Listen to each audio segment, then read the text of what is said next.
Compressé dans un vide absurde, insurmontable inquiétude qui vient ronger ton assurance, ton estime, ta certitude. Ne serait-ce qu'une minute, le temps d'une interlude. Qui n'a jamais souffert de cette solitude?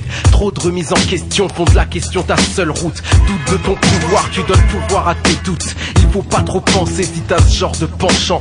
C'est plus facile de s'y pencher que d'en éviter les tranchants. Les doutes c'est comme l'insomnie, l'abus est dangereux. Mais qui ne les a pas écoutés, donner du temps un peu précieux. Déjà que l'anxiété commence à infiltrer tes yeux. Range cette part de folie, à trop douter t'en deviens douteux. Range ta part de folie tant que tu le peux, car admettons que la joie et la raison soit ce qui est bon, c'est con. Mais ta tête est ta seule maison, ton bien le plus précieux. Ton paradis si tu les prends, ton enfer si tu ne le peux. Y a des carrefours de paranoïa et des ruelles de naufrage, des ghettos d'anxiété et des impasses de panne. Vis près de la normalité, mais tes bons neurones en cage. Y a de ces quartiers mal famés dans de ces quartiers du crâne. Là où il pleut dans la tête, où ça attire la moisissure. Rares sont ceux qui coulent dans cette tempête et qui en sortent plus dur. Dédicace aux nomades de l'intérieur, parce que ce qui est sûr, c'est que la folie, personne n'en revient sans blessure.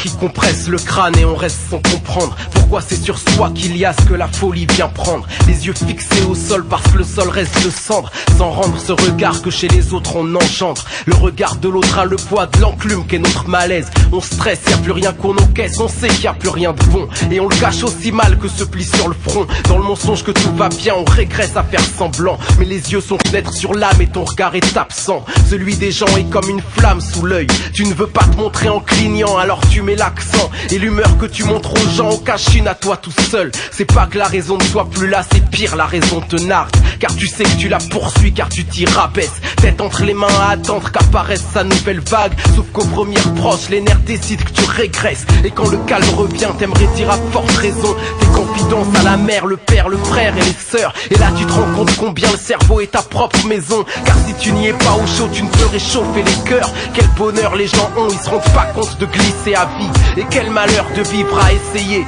quand dans la tête un labyrinthe qu'on veut chasser s'est construit. Comme si tu ne reconnaissais plus chez toi, trop infesté. Les écorchures physiques sont voyantes et guérissables. À l'inverse de ça, tu n'es que trop fragile et périssable. Agile dans le mensonge parce qu'à la recherche du véritable. Et mourant de soif de cette raison insaisissable. Tu pues de cette rupture que les proches appellent cassure. Étant dans cette partie du crâne que l'humain normal rature. Là où les émotions sont dures et où le sensible sature. Seul avec ton ombre comme carrure et pas une ombrelle d'armure. Il a plu dans la tête et ça attire la moisissure. Rares sont ceux qui coulent dans la tempête et qui en sortent plus dur. C'est pour les nomades de l'intérieur, parce que ce qui est sûr, c'est que la folie, personne n'en revient sans blessure.